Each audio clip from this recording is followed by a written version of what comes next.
C'est un homme au visage carré, son regard est fixe, le menton est parcouru d'un épais collier de barbe, ses cheveux sont noirs, gominés, peignés en arrière. Ce descriptif, c'est la photo utilisée par les services de sécurité pour arrêter un trafiquant d'êtres humains, Abdulrahman Milad, plus connu sous le nom de Al-Bija, capitaine des gardes-côtes de la ville de Zawiya, à 45 km de Tripoli.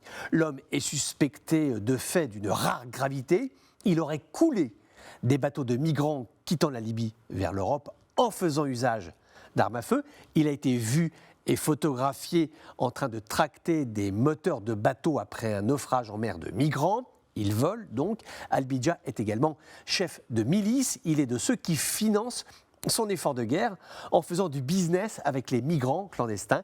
Il est accusé d'avoir intercepté des migrants et de les avoir emmenés dans un centre de détention où ils sont soumis à des conditions de vie qui sont brutales et inhumaines. Al-Bija, c'est l'histoire de l'esclavagisme des temps modernes. Certains de ces miliciens affrontent actuellement des éléments de la force, la Rada, qui se trouve près de Djanzour, c'est à côté de l'aéroport de Mitiga, qui est tenu par le GNA. Ils menacent de couper l'alimentation électrique sur Tripoli si Al-Bija n'est pas libéré. Donc on le constate, profil de gangster, méthode de gangster, mentalité de gangster. Reconnaissons à l'ONU d'avoir été très réactif sur son dossier.